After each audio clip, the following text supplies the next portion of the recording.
Hi everyone, so I wanted to share my ROC or removal of condition packet. So I use a expanding folder. So this is 3 inches expanding folder, and I print out a label, original submission, Re I-751 joint petition to remove conditions on residence for my full name and then my alien number. So let's check what's inside. So these are all my documents. I use paper clip and small binder clip. So at first, on the top is the cover letter.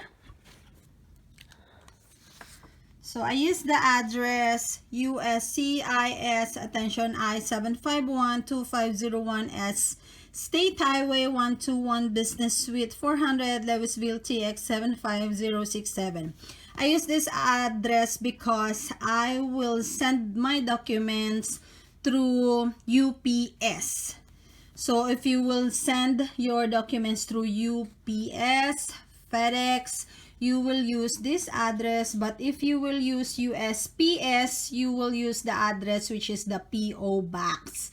Please check the USCIS website for the address, okay? So the date, then Re I-751 joint petition to remove conditions of residence for my full name, then spouse, then the alien number, to whom it may concern.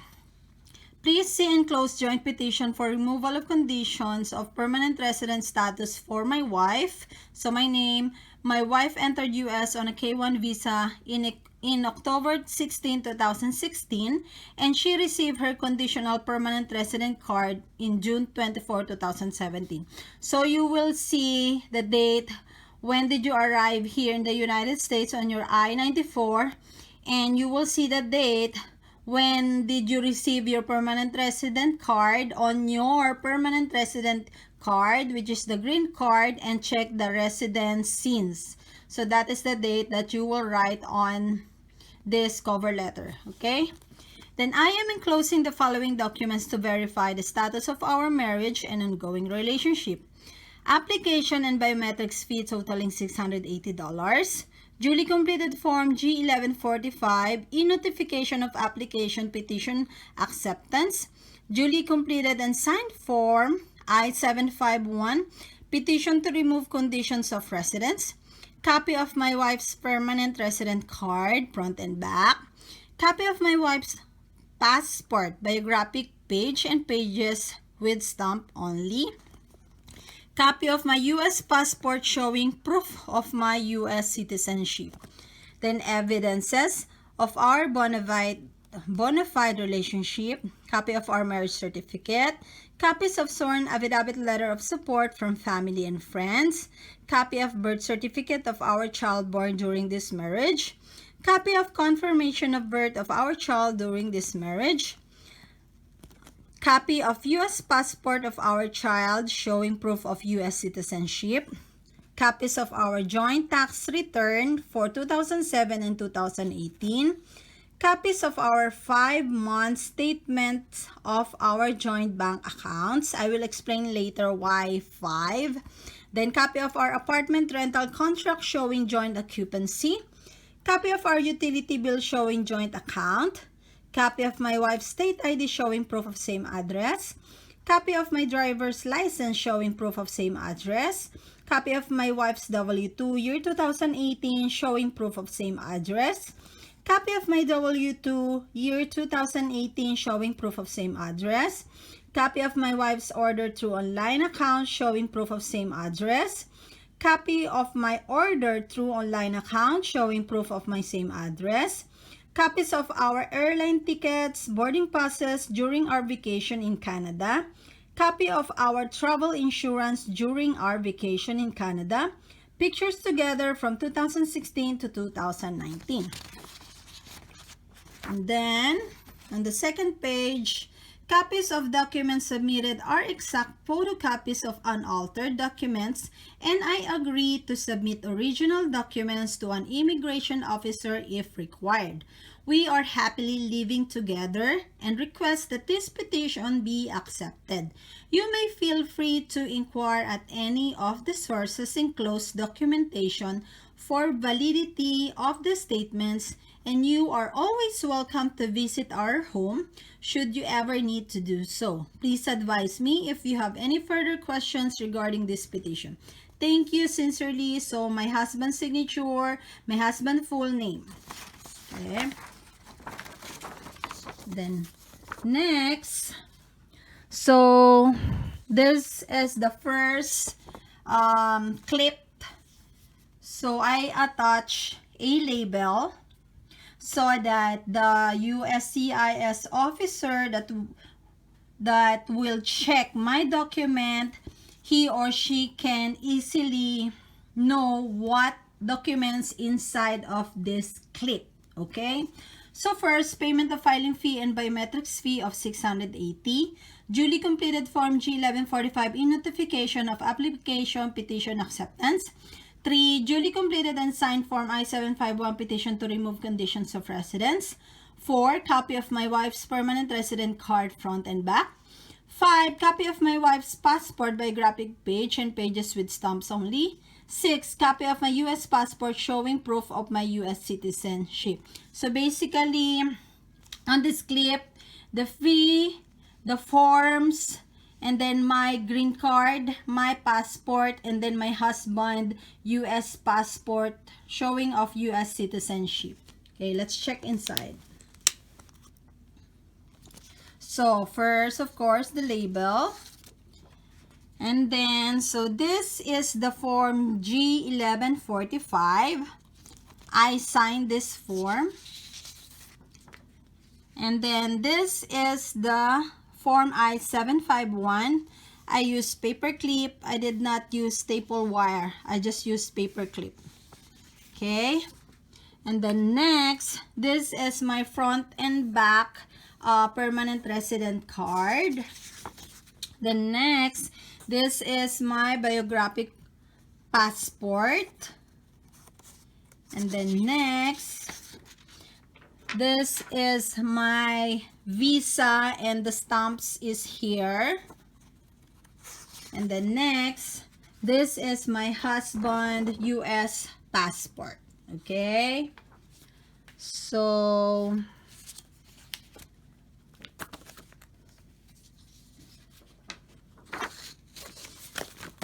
these are the first documents. Okay. Then the next documents. Copy of our marriage certificate. Copies of sworn affidavit letter of support from family and friends. Copy of birth certificate of our child born during this marriage. Copy of confirmation of birth of our child during this marriage. So the confirmation of birth is coming from the hospital where I give birth of my daughter. So I have that, so I included it. And then copy of U.S. passport of our child showing proof of U.S. citizenship. I include this because we went to Canada before together with our daughter. Just a proof that we went to Canada with our daughter. Okay, so let's check inside. So the label. So this is our marriage certificate. This is only a photocopy. Then this is the first sworn affidavit letter. So the address, then subject affidavit in support of Marcos and Roselyn Campbell. Dear USCIS officer, we are writing to certify the happy and good marriage relationship of our friends Marcos and Roselyn. We know them since December 2016 here in Stone Mountain, Georgia. It happened that Roselyn aunt married Lindy uncle in the Philippines, so we become close friends here. We always check and help each other since then. Also, it adds to our joy when Roselyn gave birth to a beautiful baby girl, Daenerys, in August 2017. She is so adorable and we love her dearly. We see their great bond and strong marriage every day and lovingly taking care of their daughter. The couple work every day, but they have a good and well-arranged time management to their daughter. Thank you for the opportunity to share this information with you. Please contact us, so their contact number. You require additional information. We swear that this is correct to our best knowledge. So their signature, full name, address, and then date of birth. Okay, so at the top, their full name and then their address. Okay, then next, sworn affidavit letter. So at the top, the full name, the address, the contact number, date of birth, and then email address. So date, address of the USCIS. So to whom it may concern, I am pleased to write this letter on behalf of Roselyn Campbell. My name is, and I have known Roselyn Campbell for the last 3 years since her marriage to my nephew, Marcus Campbell. Roselyn and Marcus have a 1.5-year-old daughter, Daenerys. I have been to the home of Roselyn and Marcus several times, and I also see them at family events during the year. Roselyn and Marcus have a very loving relationship and work very hard to provide a safe and happy environment for their daughter. In the time that I have known Roselyn, she has been nothing but honest, generous, and personable with everyone with whom she comes into contact. She is very hardworking and always willing to lend a helping hand. I consider it a great honor to know Roselyn. Please contact me if you need further information. Sincerely, so the signature and then the name. Okay, so next, this is my daughter's birth certificate. This is only a photocopy. Then my daughter's confirmation of birth coming from the hospital. This is only a photocopy. And then this is my daughter biographic passport. Okay, so this are the second clip. Okay, then the next one, next documents. Basically on this clip, documents that we have a joint account. Okay, so every documents that we have joint accounts, it is in here. Okay, so copy of our joint U.S. tax return for the year 2017 and 2018. So on this part, I did a research, and they said USCIS wanted a tax return transcript.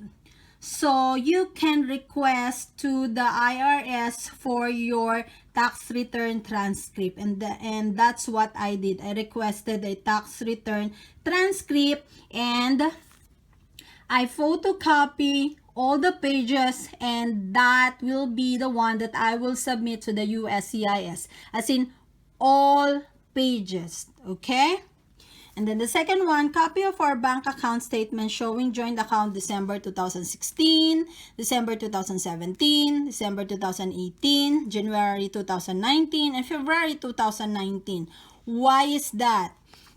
Because I did a research and I found out that they said the USCIS wanted to see the very first bank account statement when you open your joint account. And then next, the USCIS wanted to check if that account is active, it is moving, if you are using your account. That's why I included the last month of the year.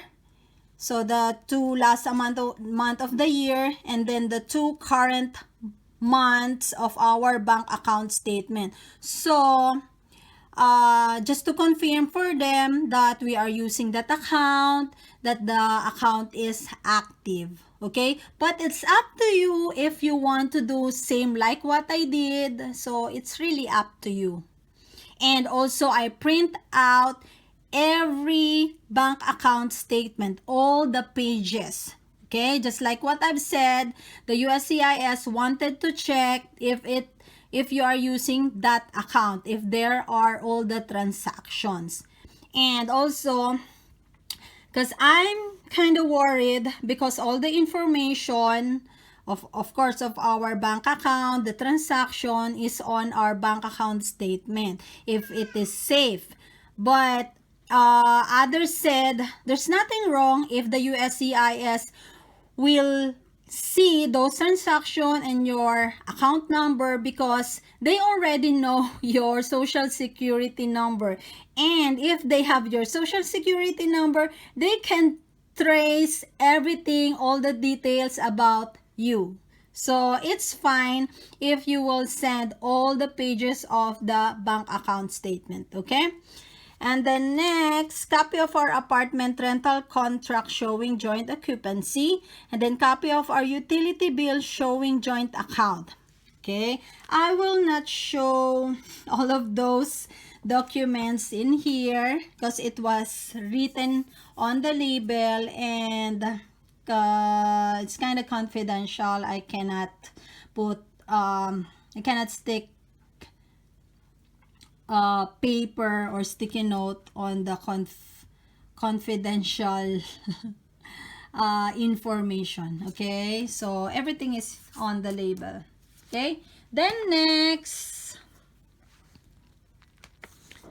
on this part, all documents showing of proof of same address. Okay, that is on this clip. Okay, copy of my wife's state ID showing proof of same address, copy of my driver's license showing proof of same address, copy of my wife's W-2 year 2018 showing proof of same address, copy of my W-2 year 2018 showing proof of same address, copy of my wife's order through online account showing proof of same address, then copy of my order through online account showing proof of same address. So again, I will not show you each document because it is already written here and you already know what is state ID, the driver's license, W-2. So I will not show you that documents. I'm so sorry, but it was in here.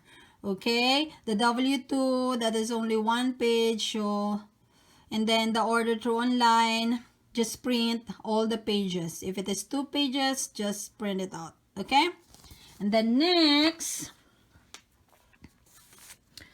okay, so on this clip, copies of our airline tickets during our vacation in Canada, copies of our boarding passes during our vacation in Canada, copy of our travel insurance during our vacation in Canada. Okay, so these documents are on this clip. I will not show it again. And then next, lastly, pictures together. So I have a 3 small binder clip and I tape all the pictures with label. I have a separate video of my how did I compile my pictures. Okay, so that's it.